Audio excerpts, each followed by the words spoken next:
Hafuurichis immoo akkuma kanatti dadhabbii keenyatti nu gargaara. Maal kadhachuun akka nuuf barbaachisu akka ta'utti hin beeknu. Hafuurichi garuu aaduu isaatiinis karaa namni dubbiidhaan mul'isuu hin dandeenyeen nuuf hin kadhata.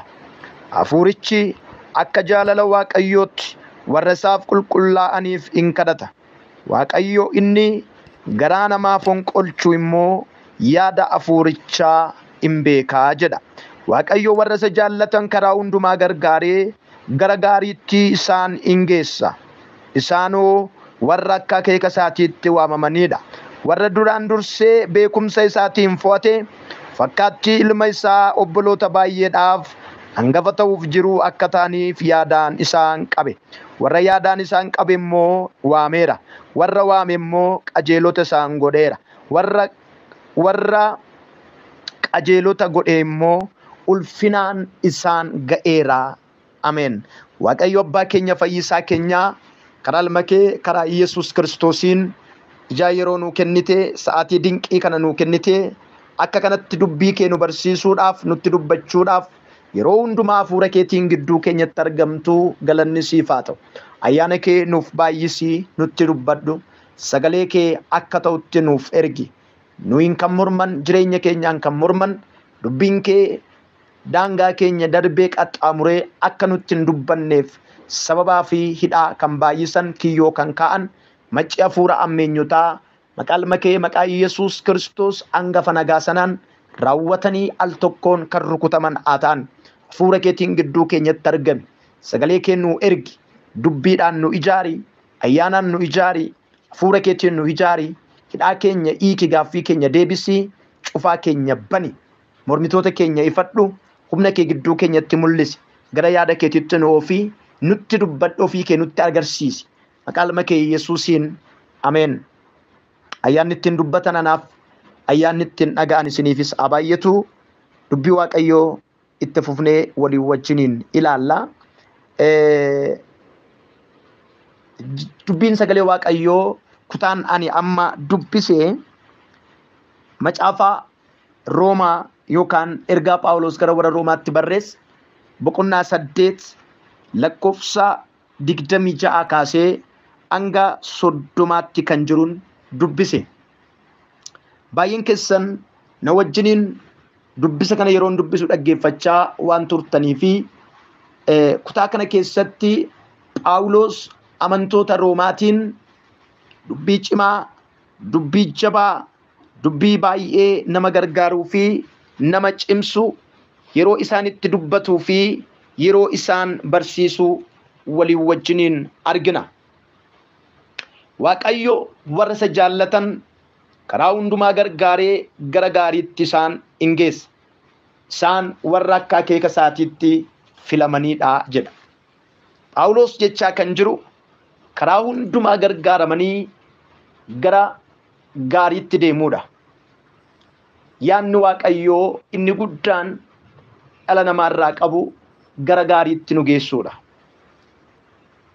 Jireenya keenya keessatti yeroon baay'een wal jijjiiraniiru.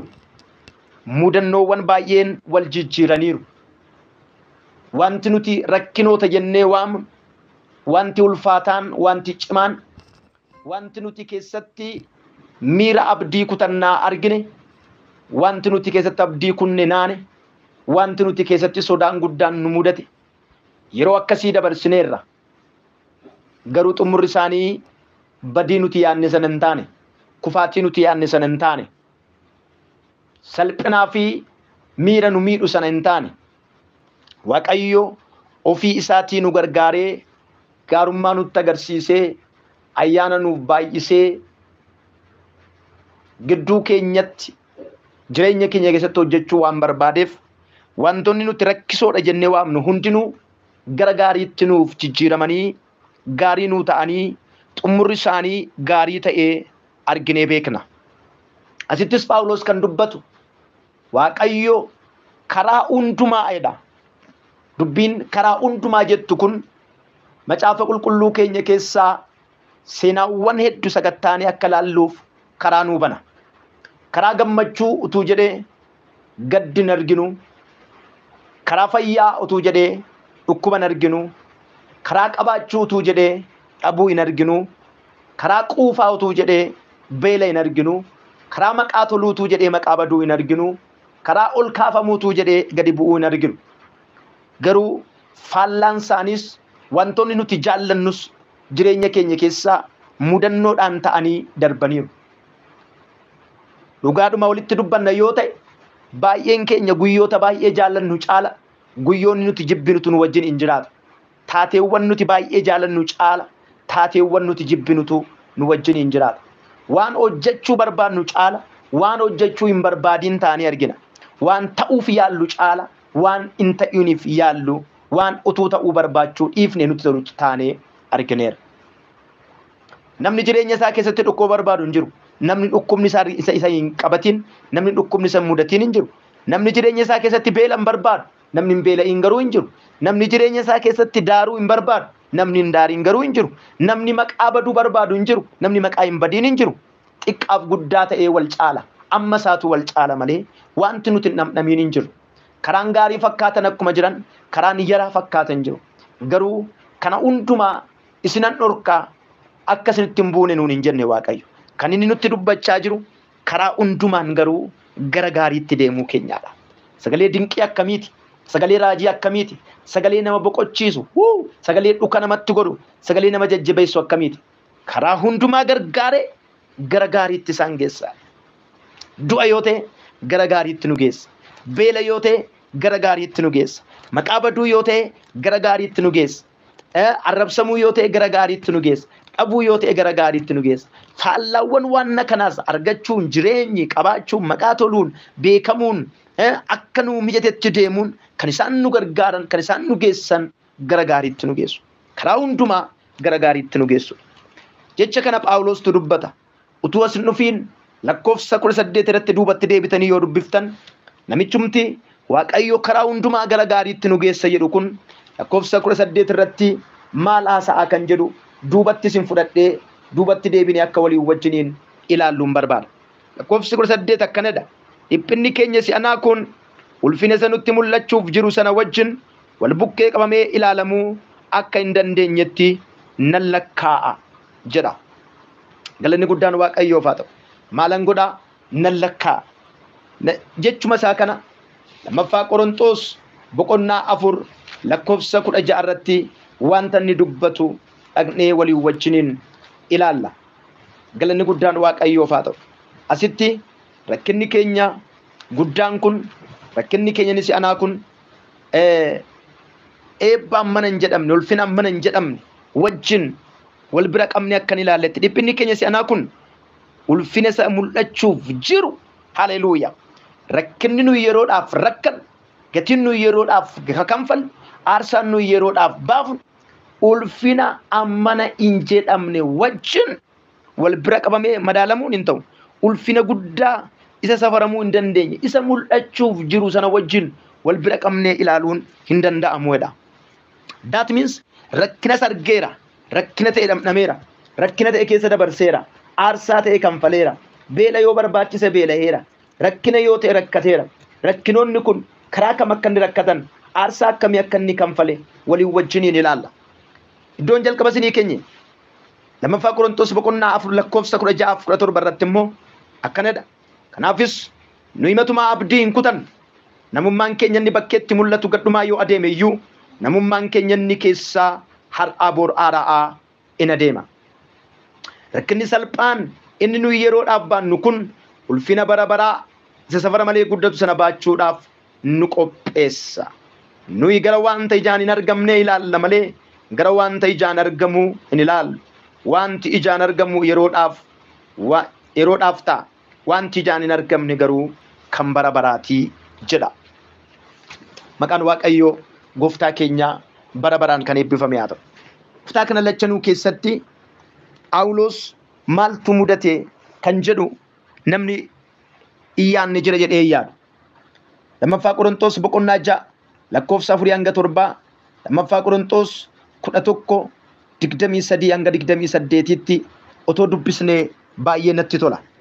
Kutaa kana keessatti rakkinoota akkamii akka dhamdhame, aarsaa akkamii akka inni kanfale sagalee Waaqayyoo nu barsiisa.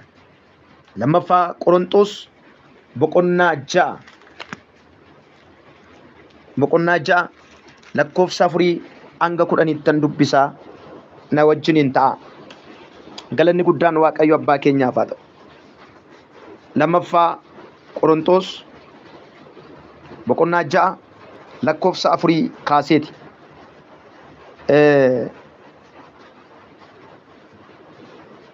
Ergaan keenya maqaa gadhee akka hin arganneef nama tokko iyyuu matumaa hin gufachiifne.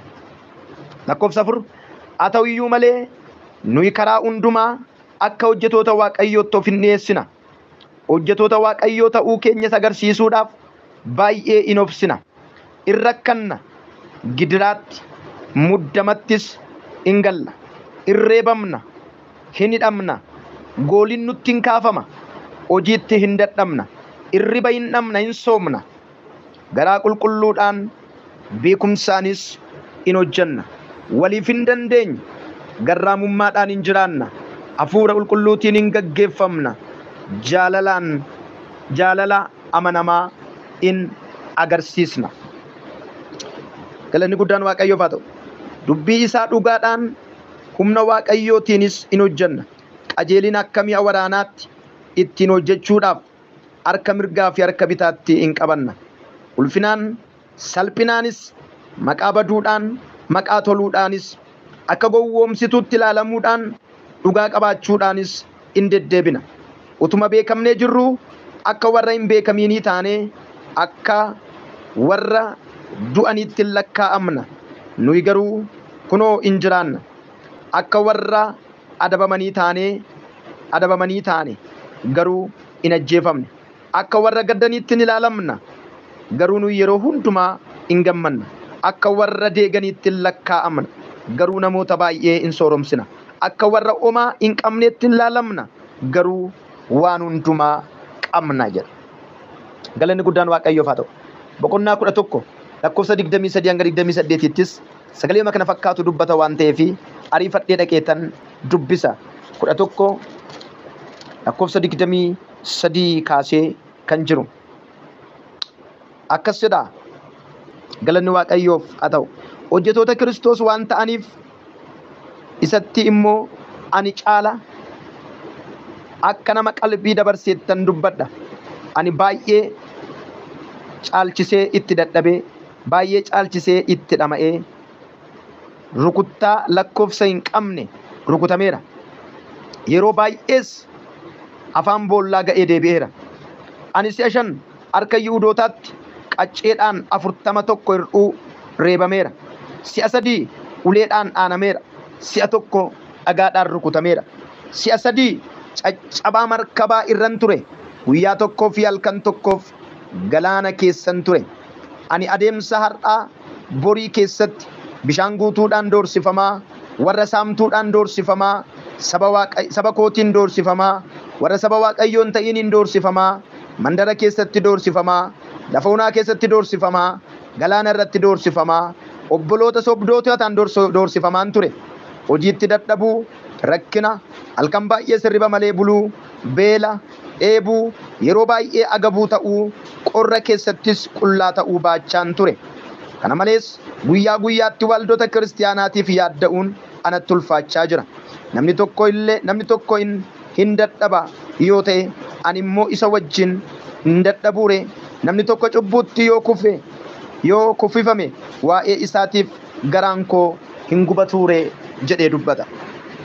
Kutaawwan kana hundumaa keessatti Phaawulos kan inni haasa'u rakkinoota jireenya isaa keessatti isa mudatanidha. Nama rakkinoonni akka kanaa lammaffaa Qorontos boqonnaa 6 lakkoofsa 4 hanga 10 fi lammaffaa Qorontos boqonnaa 11 lakkoofsa 23 hanga 28tti isa mudatantu boqonnaa 4 lakkoofsa 17 fi Roomee kutaan amma dubbise boqonnaa 8 lakkoofsa 18 irratti faallaa haalota isaatii haasaa. Yaadota kana wal bira qabuudhaan yoo yaanne akka namaatti, akka tajaajilaatti, akka gaggeessaatti, akka raajiitti, akka lallabaa wangeelaatti, akka faarfataatti, akka namoota Waaqayyoo tajaajilaniitti aarsaa gurguddaa kanfalaa jiraachuu hin dandeenye. Haa ta'u iyyuu malee rakkinoonni kun hundumtinuu Phaawulosiif rakkina addaa hin turre. Yeroo dubbatu lammaffaa Qorontos 4:17 irratti wal bira qabuun nuuf hin ta'uu jedha. Beela'ee aduudhaan gubatee, dheebotee aduudhaan gubatee, obbolootaan ari'atamaa, fira isaatiin ari'atamaa, waldaa kiristaanaa keessatti ari'atamaa, namni guddaan kun maqaa badaa wanna garaa garaatiin yeroo jiru rakkinoota kana ulfina na eeggatan wajjiniin wal bira hin qabuu jedha. Isa nuti eeggannutu caala kan jedhuttan dubbachaa jira. Isa eeggannutu caala. Haleluuyaa. Isa eeggannutu caala. Wanta amma isin harka jiru, waan amma isin eegaa jirtan, waan amma isin itti Gooftaa galateeffattan, wanti guddaan yoo isin harka jiraate iyyuu waan isin harka ta'e caala. Waan isin harka ga'e waan isinii ta'e, waan kan keessan ta'e kan isinii ta'e, waan isin amma agarsiifachuudhaaf yaaltan kana caala wanti guddaan isin hafe akka jiru sagaleen Waaqayyoo nutti dubbata. Namni amanu tokko iddoo jiru sagalee kana ofirratti haa dubbatu. Isan argadhe caala, isan eeggadhutu caalaa haa jedhu, isan hafetu caalaa haa jedhu, isan eeggachaa jirutu caalaa haa jedhu. Haleluuyaa. Waaqayyo waan guddaa tokko nu taasiseera. Just wanti guddaan nu ta'e addunyaa kana booddeetti waan kana booda nu ta'uu irra hin caalu, garuu hin caala. Ilma isaa Yesuusin aarsaa nu gochuun, mucaa isaa godhee nu lakkaa'uun, cubburraa nu hiikuun, qulqulluu godhee nu simachuun waan hunduma caala kabaja guddaa qaba. Garuu kan hin jedhu wantoonni nuti lafa kana irratti arganne, kabajni nuti lafa kana irratti arganne ulfina Waaqayyo karaa ilma isaa karaa Yesuus Kiristoosiin ittiin waamu, isa ilmi isaa karaa ilma isaa karaa Yesuus Kiristoosiin ittiin qopheessu sana wajjiniin wal bira qabamee ilaalamuun hin danda'amu. Kana jechuun wanta guddaatu si eeggataa jira. Wanta guddaatu fuula keenya jira. Wanta guddaatu anaaf isiniin eeggachaa jira. Haleluuyaa. Waaqayyo yaada Waaqayyo duukaa buunee yoo jiraanne, isa duukaa buunee yoo deddeebine, isa wajjiniin baanee yoo galle, jireenya keenya kan Waaqayyo yoo goone, jireenya keenya keessatti Waaqayyo karaa hundumaanii nutti hin dubbata. Galanni guddaan Waaqayyoof haa ta'u. Macaafni qulqulluun yeroo dubbatu waan ergamoonni Waaqayyoo eebotan, waan ergamoonni Waaqayyoo ta'uu barbaadan, waan ergamoonni Waaqayyoo alaalatti awwan akka nuu kenne sagaleen Waaqayyoo nutti hima. Filiphisiyoos 1 lakkoofsa 12 dhaqeetan dubbisa. Maqaan Waaqayyo Gooftaa keenyaa bara baraan kan eebbifame haa ta'u. 1 lakkoofsi 12 akkanadha. Kanaafis yaa michoota koo, yeroo hundumaa akkuma abboomamtanitti yeroo isin bira jiru duwwaa utuu hin ta'in caalaadhumatti yommuu isin bira laman dubbisee 1:12 dhiifama naa godha. Obboloota koo, wanta anarra ga'e kun wangeela bal'isuuf ba'eessa godhee hojjechuu isa akka beektan nan barbaada.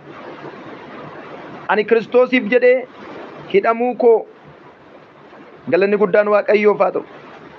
Ani Kiristoosiif jedhee hidhamuu koo warra mana mootummaa warra Roomaa keessa hundumaa, namoota warra kaan hundumaa birattis beekameera.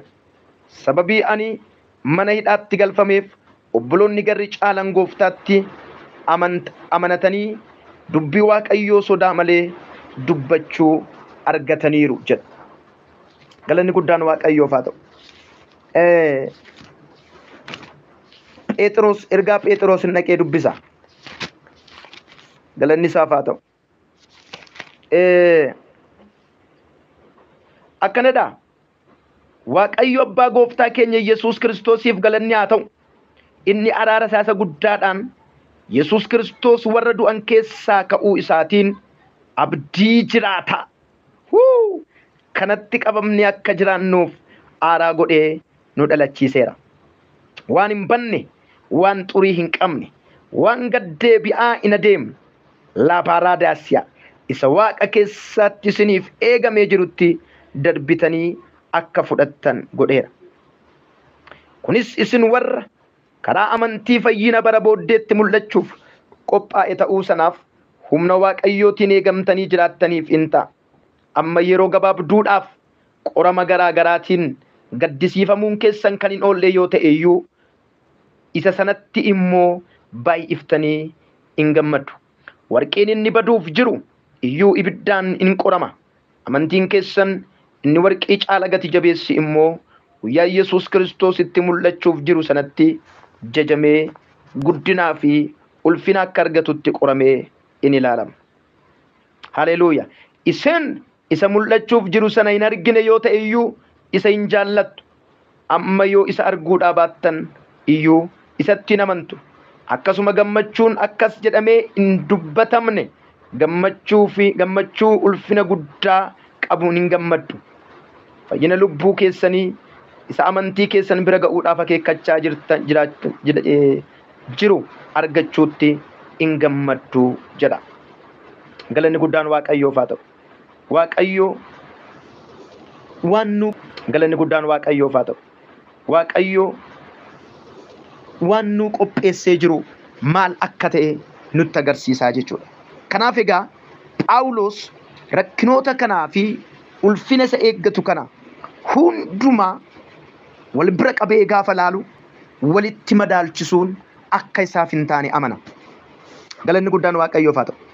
Rakkinoota amma kanaa obsee, rakkinoota amma kanaa danda'ee, aarsaa amma kanaa kanfalee, gatii amma kanaa kanfalee, inni nama mitii uumama addaatii namoonni jennu jiraachuu dandeenya. Lakki inni uumama addaa miti. Akkuma keenya foon uffata, foon hin beela'aa biddeena barbaada, hin dheebota bishaan barbaada, hin daara uffata barbaada. Phaawulosiin adda kan isa godhu garuu ayyaana Waaqayyoo keessatti jabaachuu isaati.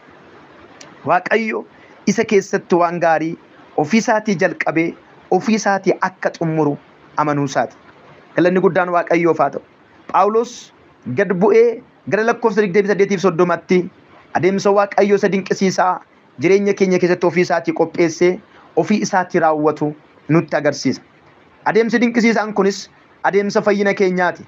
Adeemsa kana omtuu danquu hin danda'u. Phaawulos rakkinoota kana hundumaa gaafa nutti himu, rakkinoota kana hundumaa damdamatee fayyinaa fi jireenya bara baraa keessatti of arguu isaatiif akka jabaatu amaneera. Tajaajilaa ija jabeessa, ija jabummaadhaan waan ati naaf kennite hundumaa hojjedhee fixeera. Amma gonfoo warra mo'aniin eeggadha nama jedhe. Tajaajilaa ija jabeessa, tajaajilaa ija jabummaadhaan ruucaa'een carrishaallee fiigicha koo raawwadheera jedhu keessaa nama tokko. Ergamoonni isa dursan akkana hin jenne. Jecha inni fayyadame Yesuus qofatu fayyadame.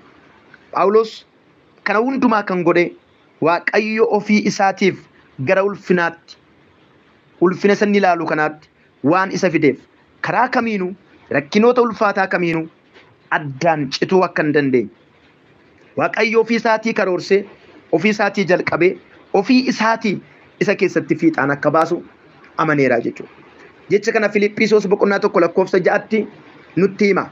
Waaqayyo koo inni hojii gaarii isin keessatti jalqabe ofii isaatiif fiixaan baasaa jedha.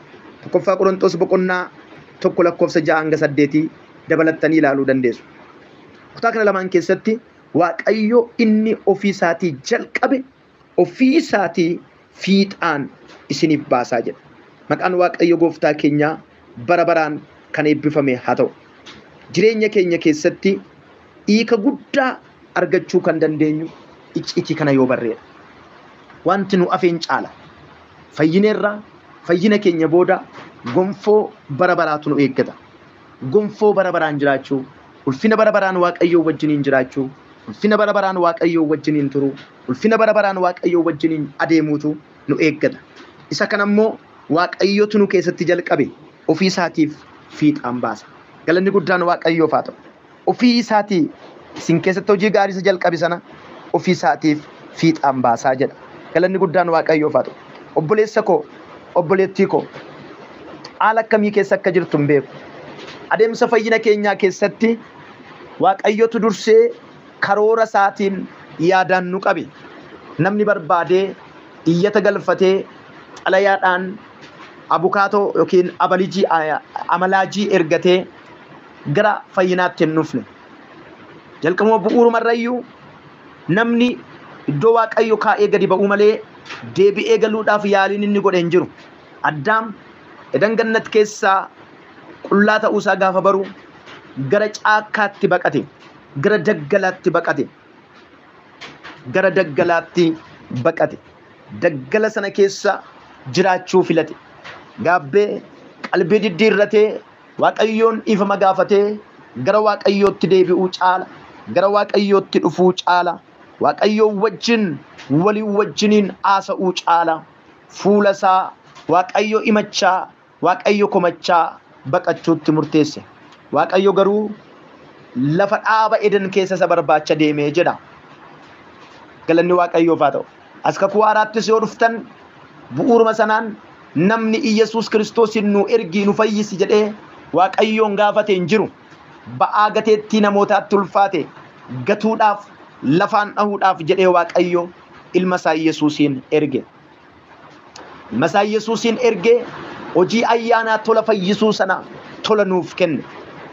Kanaaf obboloota koo jireenya keessan keessatti wanna tokko akkasin shaakaltan akkasin bartanin barbaada. Dubbiin amma dubbadhe Waaqayyo karaa hundumaa gara gaariitti nu geessaadha. Imalli keenya yeroo hundumaa gara gaariitti. Tarii beela'uu dandeenya. Tarii bakka nutti hin mijanne jiraachuu dandeenya. Tarii haala mijataa nuuf hin taane keessa jiraachuu dandeenya.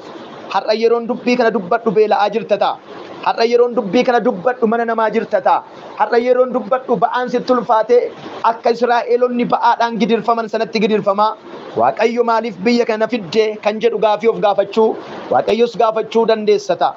Miirati keessa jirtu hin beeku. Garuu waan tokko nan beeka. Wanti ani beeku Waaqayyoon hojii gaarii si keessatti jalqabe.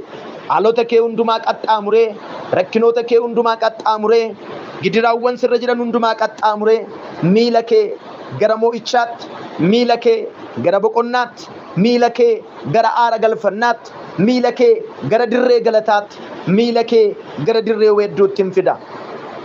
Gumgumaa jirta ta'inna har'a ba'aan sitti ulfaatee boru garuu ba'aa guddaa tokko bissii guddaa qabattee Waaqayyoof fuula Waaqayyoo dhaabbattee galateeffachuuf jirta. Kanaaf iddoo jirtanitti amanaa Waaqayyo karaa hundumaa gara gaariitti na geessa. Imalli koo karaa hundumaa gara gaariidha. Ani gara gaariittan deema jedha.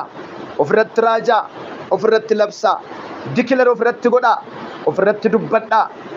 Imalli koo gara gaariidha ofiin jedha. Seexanatti himaa imalli koo gara gaariidha jedha. Biyya lafaatti himaa imalli koo gara gaariidha jedha. Sammuu keessanitti himaa imalli koo gara gaariidha jedha. Waaqayyo karaa hundumaa gara gaariitti na geessa jedha. Yoo lolameeyyuu gara gaariin naqa. Biizinasii jalqabeennaa milkaa'uu dide gara gaariin naqa. Barachuu jalqabeennaa milkaa'uu dide gara gaariin naqa. Tajaajiluu jalqabee akkan barbaadetti naan milkoomne gara gaariin naqa. Gara gaariittan naqa. Wal bira qabuun nama madaalchisu. Ulfina tokkotu fuula koo jira. Kabaja tokkotu fuula koo jira. Dinqii tokkotu fuula koo jira. Guyyaa eebbaa tokkotu fuula koo jira. Isaaf har'a wal bira qabee madaaluun naaf hin ta'u. Isaaf har'a wal bukkee qabee madaalchisuun naaf hin ta'u. Hinnarraa hin xiqqata. Yoo har'a guddaa natti fakkaate illee ofiin jedha. Waaqayyoon hojii gaarii isin keessatti jalqabe ofii isaatiif fiixaan hin baasa. Galanni guddaan Waaqayyoof haa ta'u. Gara gaariitti imalu wanta nu eeggatutu caala jechuudha. Wanta nu eeggatu ulfina na eeggatutu caala. Boqonnaa na eeggatutu caala. Gammachuu na eeggatutu caala. Birmadummaa na eeggatutu caala. Nagaa na eeggatutu caala. Milkoomina na eeggatutu caala. Abdii na eeggatutu caala. Amman gad darbee tajaajile caalan tajaajila. Amman gad darbee lallabe caalan lallaba. Amman gad darbee baradhe caalan baradha. Amman gad darbee hojjedhe caalan hojjedha. Wanna guddaatu na eeggata jennee fuula keenyatti deemuu, fuulduratti tarkaanfachuu Waaqayyo nu haa dandeessisu. Haleluuyaa. Gara gaariitti sagalee akkana jedhu irratti dubbadhaa, ofirratti dubbadhaa. Gara gaariitti jalqaba akkana jettanii turtan kanan argadhe kan naa ta'e caala kan naafetu caala jettaniitu. Amma immoo akkana jedhaa gara gaariitti jedha. Haleluuyaa. Wada malkaam looporraa jaanaa maagaadiyaa la malkaam no. Haleluuyaa. Waaqayyo waan godhu hundumaa itti yaadee godha. Waaqayyo waan godhu hundumaa karoorsee godha. Waaqayyo waan godhu hundumaa itti yaadee godha. Boruuf godha. Kanaaf akkas jedhi ofirratti lallabi. Hin dhabde ta'a gaarummaa fi hin beelofte ta'a gaarummaa fi sittin dhukkubee dhukkubsachaa jirtaa gaarummaa fi gaarummaa fi kan jedhu lakkaawwadhu. Waaqayyo gaarii jireenya keetti hojjechuu jalqaba. Namoota amiin jedhaniif dachaadhaan naaf haa ta'u. Gaariin jireenya keessan irratti jalqaba. Kutaa kanatti fufnee bor walii wajjin tajaajilam. Har'a suma irratti tan xumura. Waaqayyoon kadhadha daqiiqaa lamaaf. Waaqayyo Abbaa, Waaqayyo Ilmaa, Waaqayyo Hafuura Qulqullu. Jireenya keenya keessatti karaa hundumaa hojii gurguddaa hojjechaa kan jirtu. Waaqayyo Abbaan pilaanar ta'uudhaan, Hafuurri Qulqulluun immoo riviildi ta'uudhaan, Iyesuus Kiristoos immoo ajenti ta'uudhaan jireenya keenya keessatti hojii gurguddaa hojjechaa jiru. Ammas hojii gurguddaatu hojjetamaa jira. Maqaa Gooftaa Iyesuusiin galanni siif haa ta'u. Waaqayyo Abbaa galatoom, Hafuura Qulqulluu galatoom, Waaqayyo Ilma galatoom. Sa'aatii kanaa jalqabee jireenya keenya keessatti dubbiin umma dubbanne kun humna akka godhatuuf, dhuka akka godhatuuf, caalanuu ifaa akka deemuuf maqaa Yesuusiin nu gargaara. Ayyaana nuuf baay'isi. Mormitootaa fi hinaaffitoota keenya qaanessi. Miilli obboloota kootii ariifatee sardama gara gaariitti adeemu.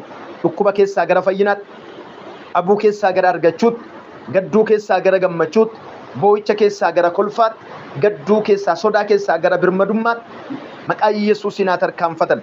Miila keessan jalaa gufuu kaaseera. Tarkaanfadhaa gara fuula duraatti deemaa. Hidhaan isin hin danda'in, qabaan isin hin danda'in. Tarkaanfiin keessan gara fuula duraatti haa ta'u. Imalli keessan gara fuula duraatti haa ta'u. Wal'aansoo keessan moo'eera.